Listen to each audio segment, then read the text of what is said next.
In this episode, we chat with Marx Pile about their first encounter with Mythras.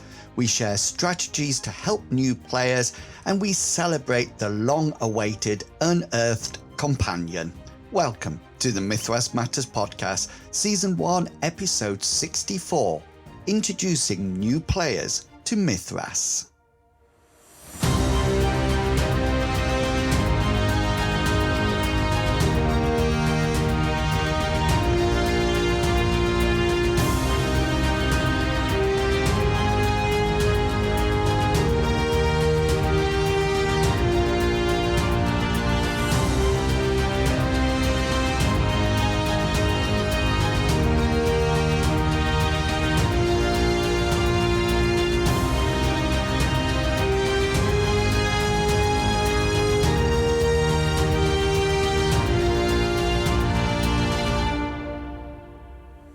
Deck the halls with boughs of holly, tra-la-la-la-la.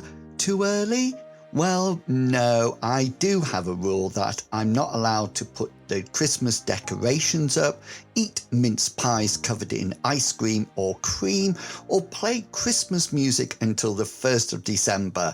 So now it has arrived, it's not too early. Christmas is on its way.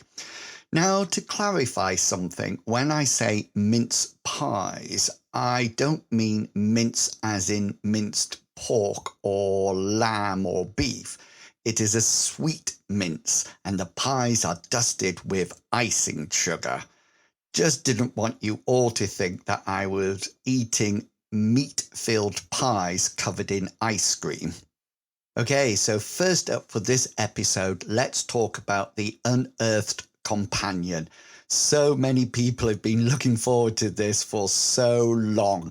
I can imagine its opening sales are going to rocket. I have to admit I didn't start playing Classic Fantasy until the Imperative rules came out. But after playing a couple of adventures, the players wanted it to be added to the rotation of games/settings, and I really enjoyed GMing it. This is not my first companion though. There was the Mythras companion, which brought new rules to the existing rule set. I remember playtesting the social conflict rules, which we enjoyed immensely, and I've been using the tactical rules for some time now. If you look very carefully at the Mythras companion, you can see our names in the playtesters section, and my YouTube channel is actually in the credits. Letting my northern accent come through for a moment, that was a right proud moment. One of the things that I really like about Mythras and all its supplements is that the rule set is constantly evolving and being added to. We are currently enjoying Destined, and the concept of the quick move during combat is excellent, as is the allotment feature. If you are unaware, the allotment system allows players to see what equipment they can have available to them for an adventure. I'm even looking at somehow incorporating the allotment feature into the M-Space game. And of course, M-Space brought us the wonderful extended conflict system. Lawrence in episode 61 talked about adding to the current rule set, and I hope you are like me, looking forward to the other publication that he teased us about in that episode. You know, I think 2025 is going to be another great year for the design mechanism.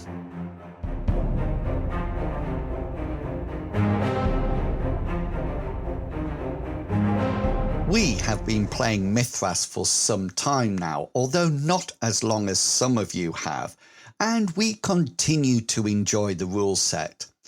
But we do still remember that first time we played. I spent hours, well probably days, reading the rule book and trying to understand the various systems.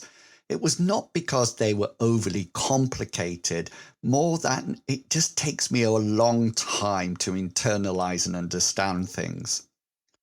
As the community and the player base continues to grow, I thought it would be interesting to have a chat with someone who is new to the system to see why they started to play Mythras, how they introduced it to their players, and what advice they would give to people who are planning to start for their very first Mythras campaign.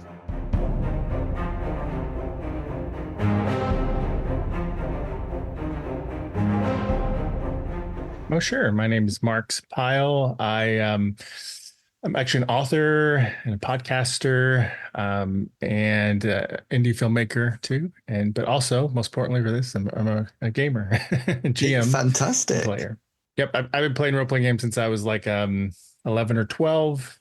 After a couple of years of being a player, I wanted to GM more. And if in case you're curious, the first game I played was Star Wars, the West End Games version of it.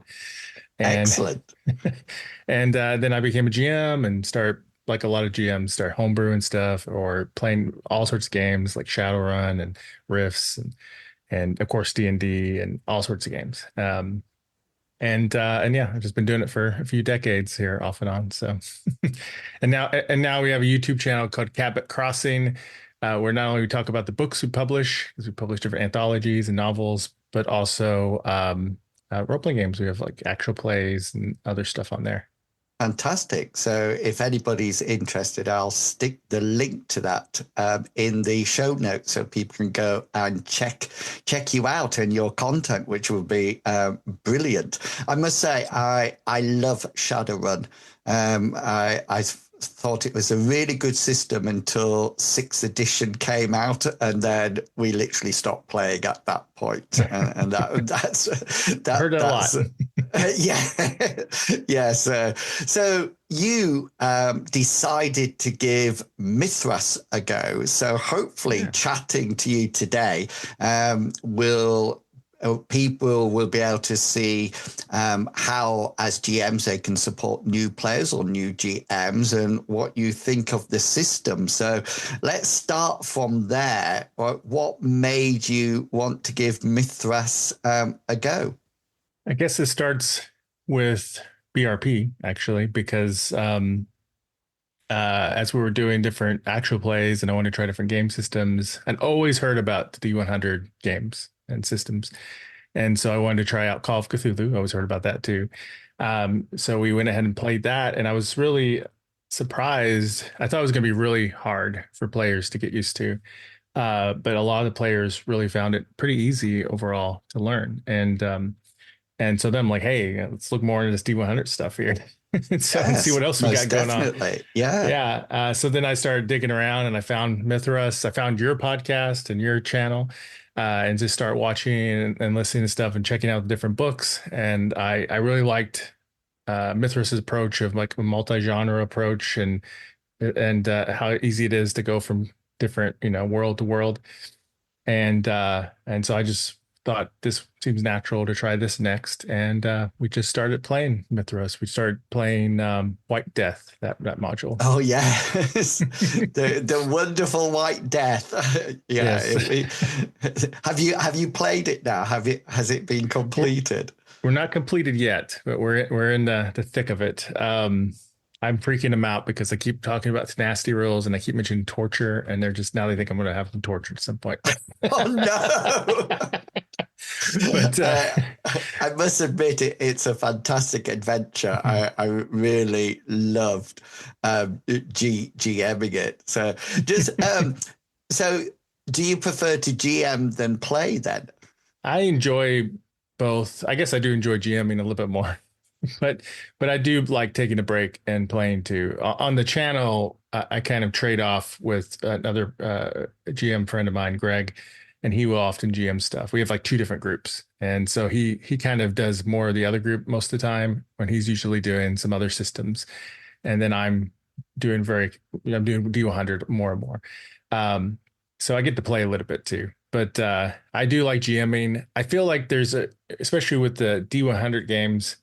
So far, I feel like it's really more narrative friendly in a way, and it's more interesting, like how the players react. Like Like, for example, if a bad guy gets a drop on you and points a gun or a crossbow or whatever at someone's face in D&D, you're like, nah, I can absorb, some of that Yes, damage. I have like exactly. Yeah. 50 plus hit points, no big deal.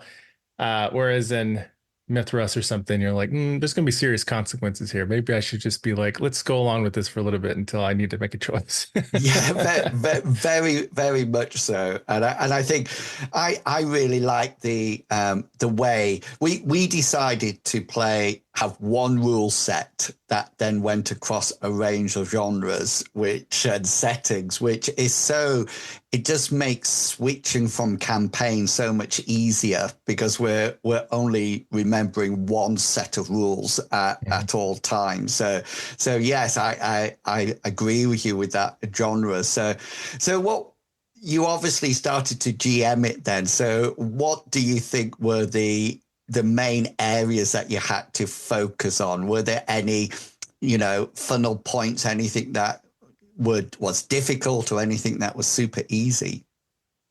I think the skills, I like how they separate out your standard skills and expert skills. I think it's the Yeah. terminology. Professional skills. Yeah. Professional. Yeah. Mhm. Because sometimes BRP is a little overwhelming because there's just like this whole list, your whole page is filled with skills. So I like how they do that, and that makes it a little bit easier, I think, less intimidating for new players to start playing. So I like that. I think like if problems, well, and the D100 system is very intuitive because people understand, oh yes, a percentage, this is my chance, that really helps a lot. I think the big parts from Mythras to BRP, because I haven't played Ruin Quest yet, was the specials and stuff like that, and some of the tactical stuff. That was more like, wait, we can do what now, and how's this work? And Yeah, and I love that part of it. I think the combat has a real nice feel to it, Mhm. and it's how was the idea of opposed roles and differential roles? Was that something that you naturally took on board from other systems?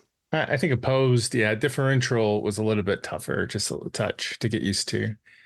We used Foundry so to row our stuff, so I think that helped out a lot. That's why I went ahead and did it because I felt like it'd be easier for the players to understand their rows that way. So that was a big help. Do you use Foundry or what VTT do you use? I use use Roll20. So, Okay. but I know Digital Pagan from the Discord.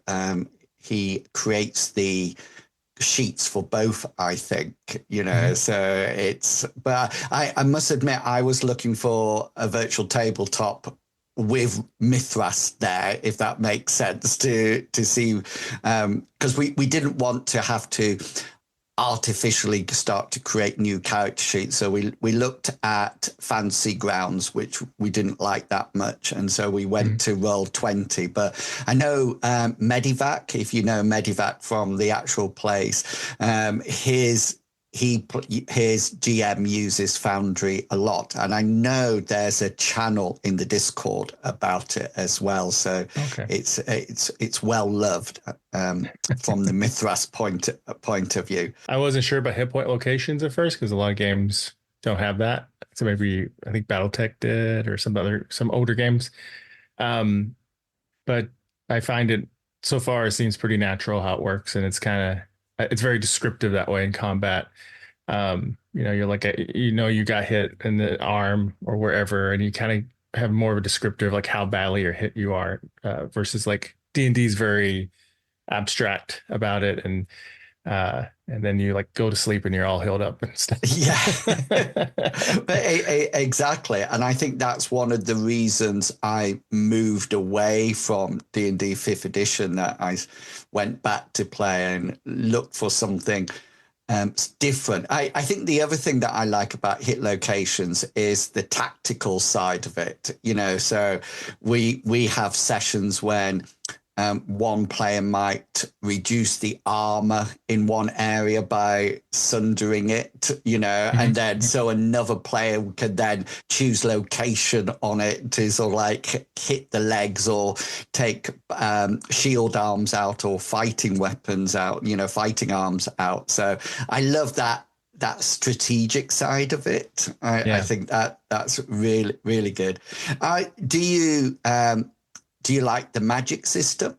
Well, we haven't done it yet because White Death doesn't have magic. It's 80s espionage thing. From what I can see so far, I like it. I probably read more of the classic fantasy version because I was curious how what they did to D&D flavor, right? And I think that's really creative and cool what they did. But I do like the different kinds of magic in the core book with the folk magic and the sorcery and all the different kinds of magic. The animism's really, really cool sounding. So, and I've read a little bit of Monster Island and how they use animism in that, which is really cool. Yeah, and I think the animism is something that is unique.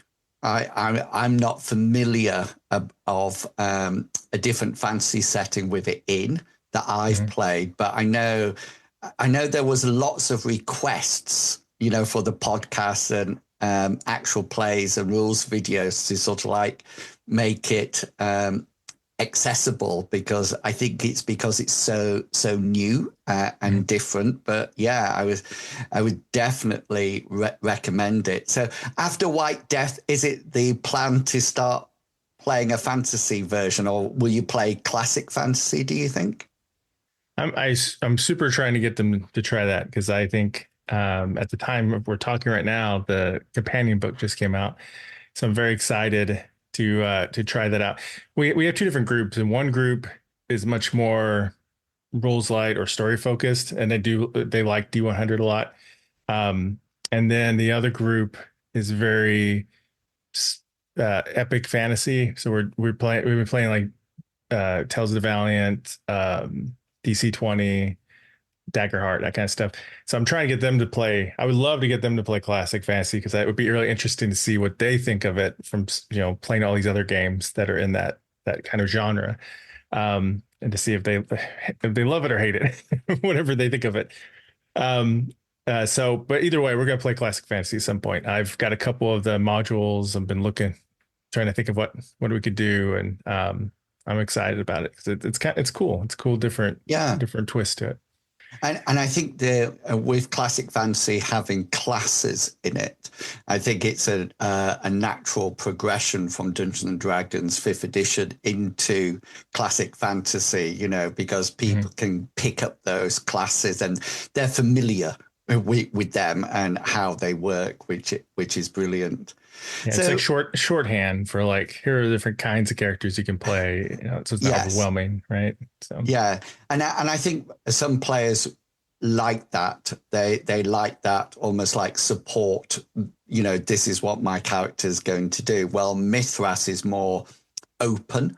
You can do everything that you really want to do in the rules, which I think is really nice because you never know what that opponent has. They can have a huge sword but still be casting spells at you rather than just being a robed magician or something like that.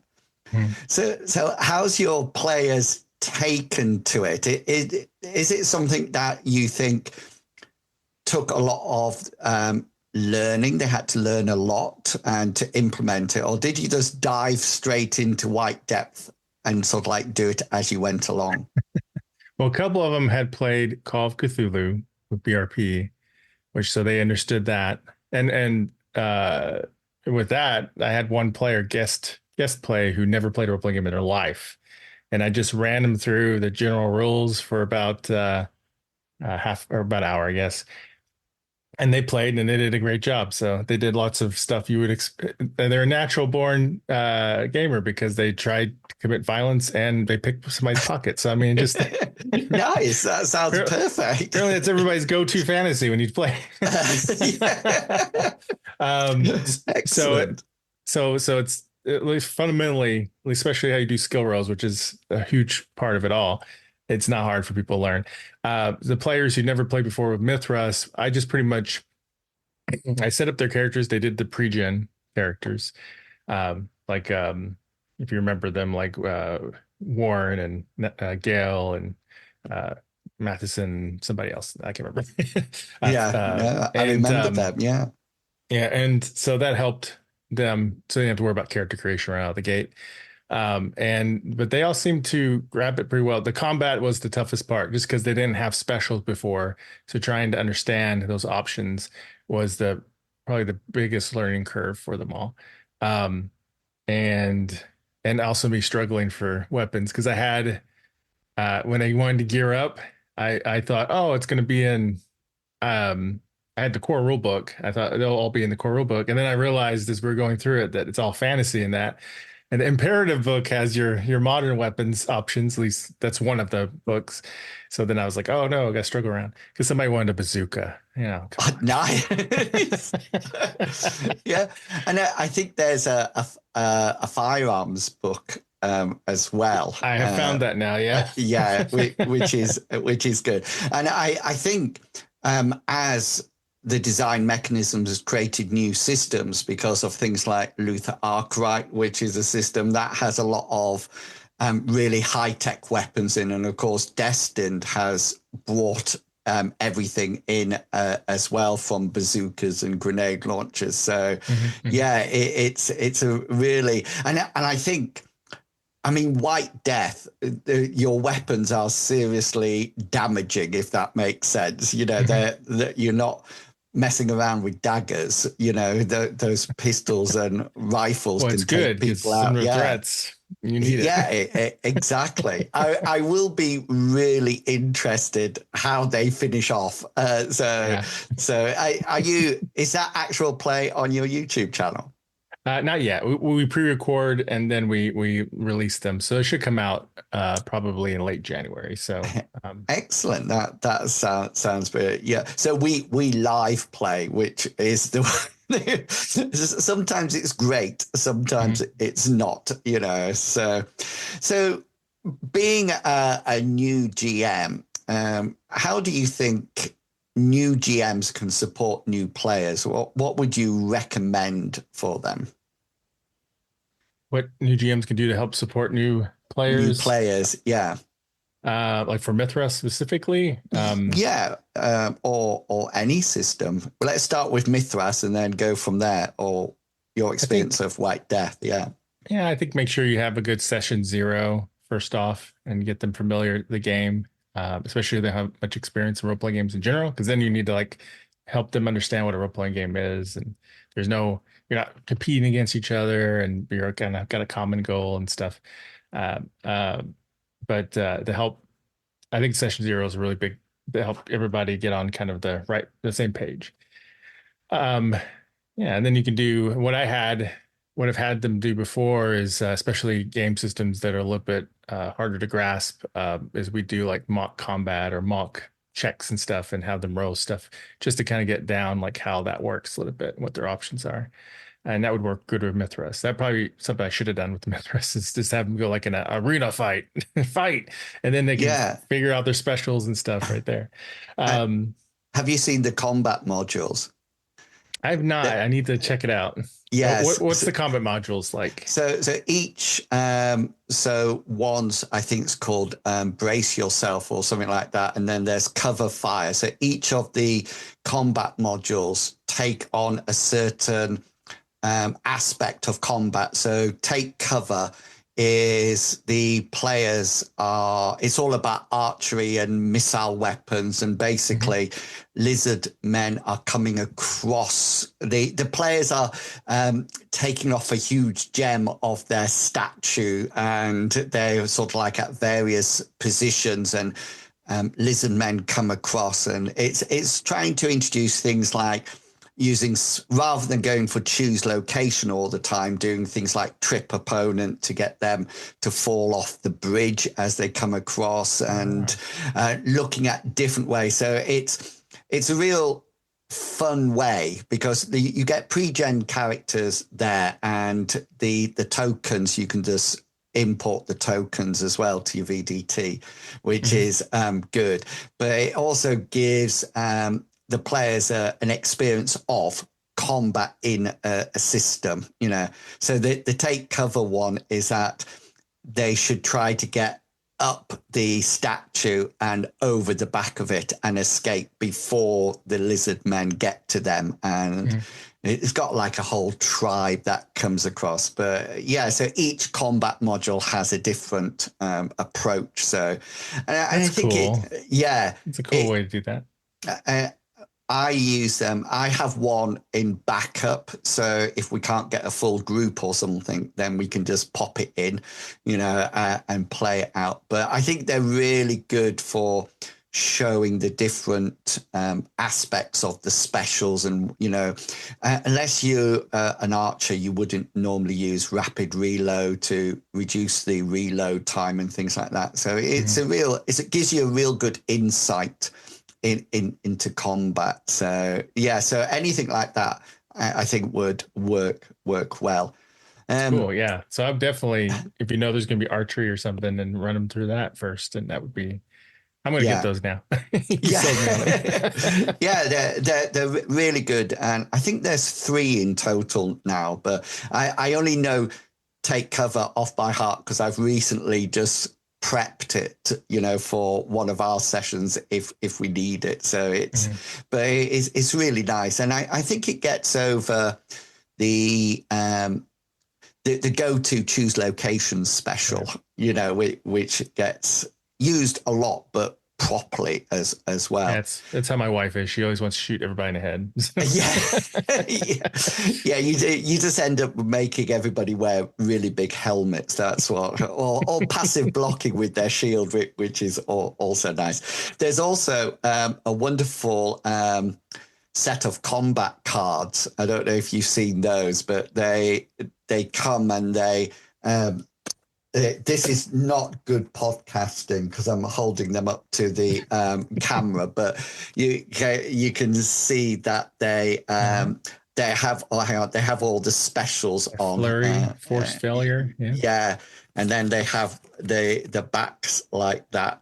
So I just have them out because they're really easy as a quickly just to have a look and remind me of the rules, especially if somebody comes across a special that I haven't heard of or I'm not too sure about. So which is fun. I like that. So and with the combat cards, there's also a PDF that has situations and says what would be a good special. So it's almost like, so if you have a heavily armed opponent using sunder or bypass armor or something like that, so which I sort of like shared with my players, so they can have that idea as well, which is brilliant. So I like the combat system. I like the level of detail. I don't think it's too detailed or too crunchy, but it's more detailed than a lot of games. I'm a martial artist too and stuff, and I get frustrated a lot of times with games because you're just so limited by what you can do, right? So this allows something a little bit closer to, you know, those tactical options and stuff. Oh, most definitely. And I also, I don't think they have it in White Death, but in our fantasy game, some of the skills are above 100. So that then gives a negative for anybody who's fighting against them, you know, and so which I think really shows that you can have these expert swordmanship that's just blocking everything because their skill is so high or the opponent's just missing, you know. So I really like that aspect of it. Yeah. So you're halfway through White Death and liking it so far. So what do you think would be your main takeaways about the system so far? I think it's perfect for more tactical games and for stuff that's horror or darker, for sure. And and I feel like it's uh, once you get used to the rules, the specials especially, and the combat rules, I think it's very narrative friendly type game. It's crunchy-ish game, but still very narrative and flows pretty well. Because I like games. For me, I want a game that is immersive and allows you, once you get the rules down after a few sessions, the rules kind of fall to the background and it's more about the story. So and I feel like this, I've played like Powered by Apocalypse games, which I like, and Fate, but I feel like this is kind of that sweet spot where I feel like those games are great, but sometimes I'm like, oh, I wish there was a rule for this or there was something here. It's a little too loosey goosey for me. And this Yeah. I feel like fills in the gaps, right? And still, but still narrative friendly. So I'm definitely going to be playing more. I want to try out um, not just classic fantasy, but I also want to try out Destined. They're really interested in playing superheroes, and I feel like that is, if they can play that well, then it's amazing because that is what, because Mythras and D100 is more reality focused as its core, its base, kind of like GURPS is kind of like that too. They can be, I know what GURPS has superheroes, but I feel like it's a very challenging leap to that. So it's like the ultimate test for a game. If you can do superheroes, you can do anything. So I'm really excited to do that. So I've been reading the books and checking it out. And So yeah, yeah, I totally and utterly agree. And we were going to play Destin just as a one-off, but the mhm. players liked it so much that it's in our cycle now. So we cycle through the settings, but especially there's a lot of good stuff in Destin that a lot of the movement in combat is a really good system. Then we will then implement into Mythras as we Mhm. go between the systems, which is. And I also like the allotment system in Destin. It's fantastic. So yeah, Yeah. we were pleased when that came out. It's been a really a really popular Yeah. one. It's a Um, fun read. Yeah, I'm really, the superpowers are really cool. I'm really excited to try it out. Yeah. And what about M space? Do you fancy blasting off into sci-fi? I'm curious. I do have the main book of M Space and been reading that, and I want to get the companion book because I wouldn't mind making robots and stuff. I know, like, in one of our other campaigns, we're doing DC-20, and we decided to try to do Star Wars with DC-20. So I would love to. It'd be interesting to try out something like that with M Space, maybe. I don't know. So, um, but I think the book, there's a lot of cool rules in there, and I like the art quite a bit. The design of it's really cool. Um, but yeah, I'm gonna see. I think most likely classic fantasy and or Destined will be our next go-to.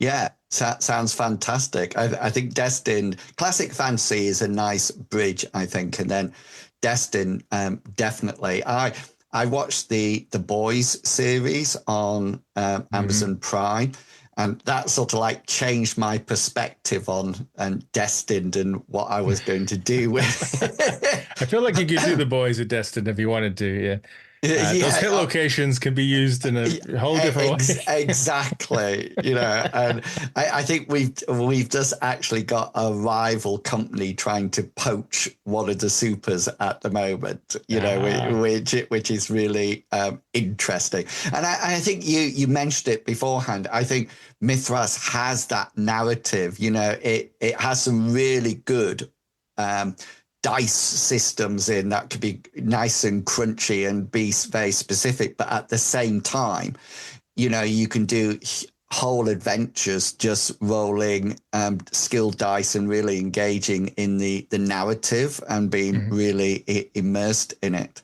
So obviously you're enjoying it, which is great news. So what advice would you give to anybody who is thinking about giving Mithras or White Death a go? What would be your advice? Say jump on in and give it a try for sure. I mean, I would probably go with whatever genre you want. So if you want um, something dark, espionage, White Death. If you want something that's a bridge, D&D, classic fantasy. If you want superheroes, Destiny. Well, that's the great thing about Mythras is they have like every genre, sci-fi, M space, all that stuff. So there's going to be something you can use. Um, and because I think probably least for me at first, I thought it was just fantasy until I read up more about the different rule books. Um, so just find one that looks really good and give it a shot, and I think they'll like it. One other thing I forgot to mention that I do with new players is I do put together a cheat sheet for players to help them out with some simple rules and stuff, a collection of rules, so they can have a quick reference. They're not digging around through the book or anything. Um, and so you might want to do that if you have new players, just to help them, and probably will help you too to get the Yeah, rules down. 100%. Because as GMs, we're trying to cover so many things, and there's some excellent. When we started to play Animists, somebody from the Discord sent over cheat sheets for us as well, which was excellent. And I don't know if you've heard of casting the runes. That was. A little bit, but that's not Mythras rules yet, right?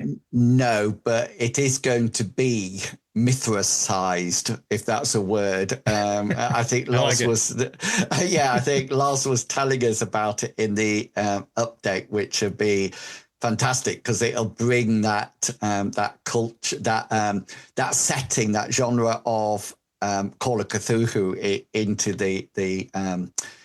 into the fold, so to speak. I think that would be excellent. So before we go, tell us about the books you write, because you said at the beginning you're an author. Is it fancy books you write? Tell us about that. Well, it's published. A lot of short stories are out there. My first full-fledged novel, which I released a chunk of it on Novella a while back, it's going to be out in February. It's called Obsidian Monsters. It's urban fantasy, kind of urban fantasy meets super spy espionage type stuff. So that comes out in February. The other books I've done with the publishing company are a lot of anthologies where I collaborate with different authors, and I put those collections together, like books like Dragons of a Different Tale and Tales of Monstrosity. We just did a Kickstarter a few months back, and we're gonna get the book out at the end of December.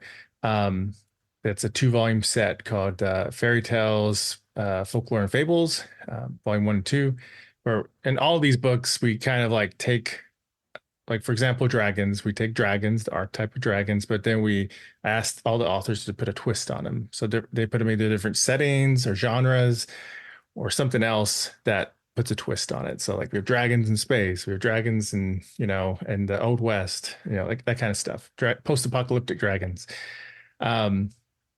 And Tales of Monstrosities, monsters, and then of course the fairy tale folklore, all that's reimagining story. We have like a Snow White story where it's Snow White on Mars, and lots of cool stuff. Fantastic! I love that. that sounds brilliant. So do send me the links, and I'll pop them into the show notes. And okay. You said your YouTube channel does actual plays as well. Yeah. So we have. Besides interviews with authors and stuff, we have genre play, which is where we do our actual plays. And then we also have 2 other shows where we talk about role-playing games. We have Behind the Dice.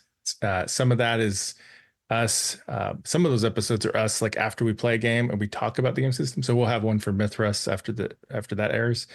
Because I get the input of the players, like, what did you think of that? How did you think of that compared to these other games? It's really interesting conversations. And then we have R of the Game, which is me and 2 other GMs, and we'll probably have guest GMs rotate in. But we talk about game master tips, how to be a game master and stuff.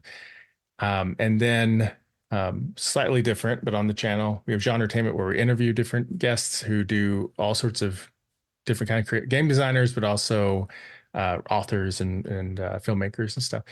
And Genre Talk, where we just talk about movies and stuff. We do like reviews. So it's a mix of stuff. Absolutely. I feel my YouTube channel is just getting smaller and smaller. It sounds as if you do so much stuff. It's unbelievable. Yeah, we do. We're kind of like seeing what resonates with people. We've only really had the channel. We've only been actively doing stuff with the channel for the last 4 months. So it's still very much in the early stages. So that means if you go on and comment, we'll be like, oh yes, we must try to do this for you. Exactly. So, and I'll stick the link for your YouTube channel in the show notes as well. And are you on the Discord? Are you on the Mythras Discord? I did join the Mythras Discord, which is really cool. Yeah, It's a good Discord channel. Because there's so many people on there with fantastic ideas, and like I say, there's the Foundry channel as well. So yeah, I'll have to check that out. Yeah. So thank you so much for coming along and talking on the podcast today. I really do appreciate it. It's been fantastic getting that insight to what Mythras is like for new players and GMs. So yeah, thank you so much for that. Yeah, thank you for having me on.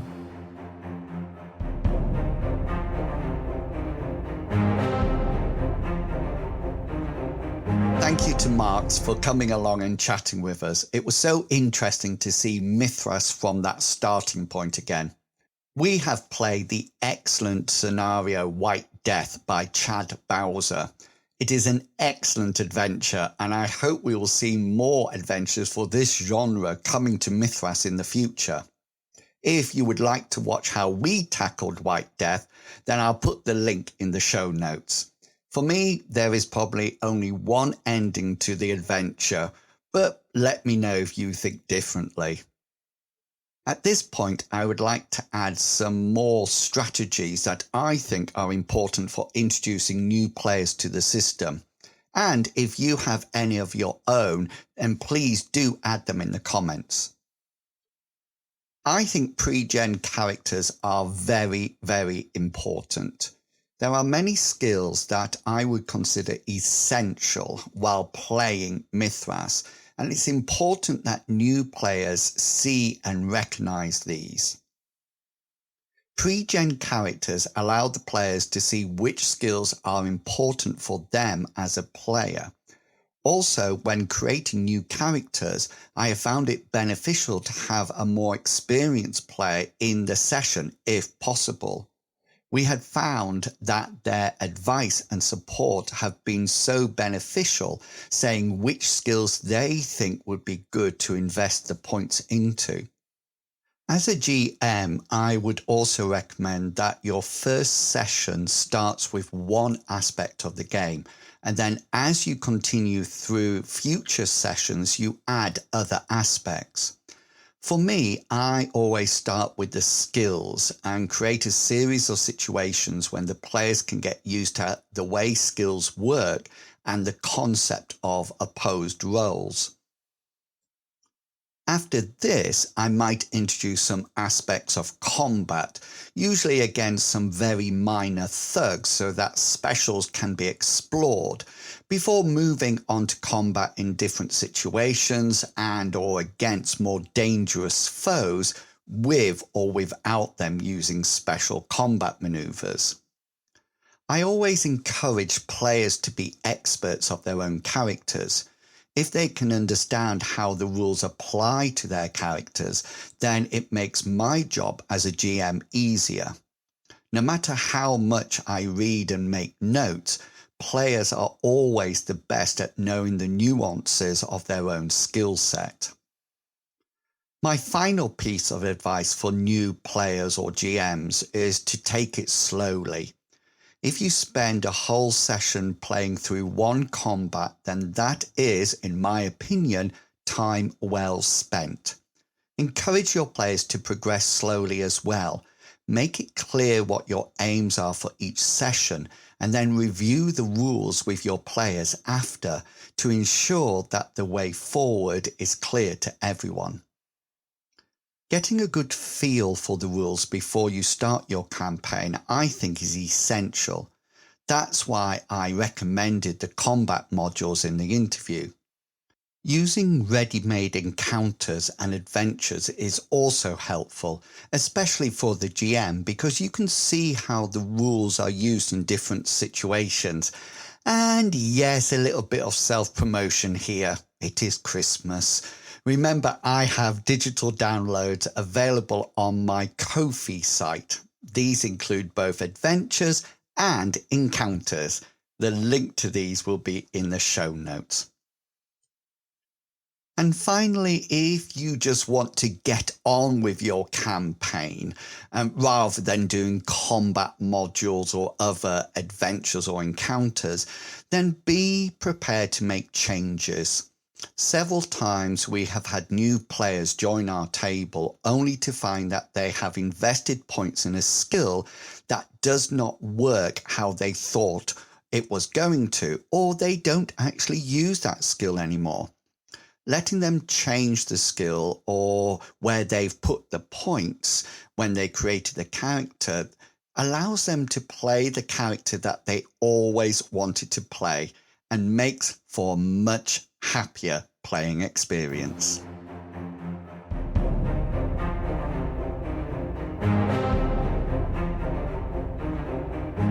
In every episode, I always mention about getting in touch with the podcast if you would like to contribute. And the chat in this episode was one of those emails. So remember, if you'd like to contribute to the podcast, then why not drop me an email or message and let me know what you would like to cover. I'm always looking for reviews or interviews with people. So if you're interested, you can email me at inwils@gmail.com or send me a message on the various forums I frequent or in the Discord.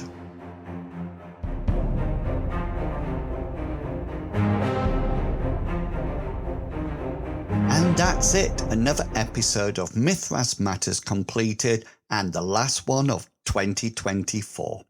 Don't forget you can check out all my content by following my YouTube channel, the campaign areas of World Anvil, and following me on my Ko-fi site. I really appreciate your support, and do check out the Discord and the Tapper Talk forums.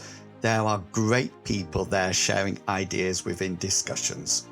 So until next time, have a great month of gaming, everyone, and I will chat to you all again in January 2025.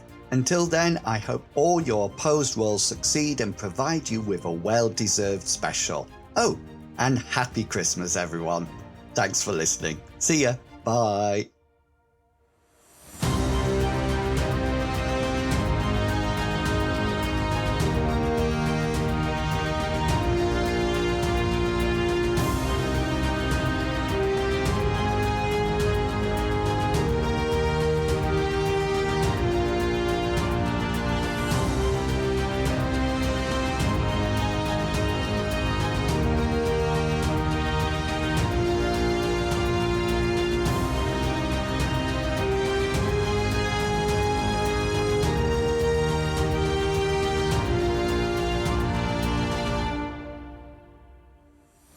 The content of this podcast is covered by the Creative Commons Attribution 3.0 license, so please give appropriate credit if you are sharing or copying any part of this podcast.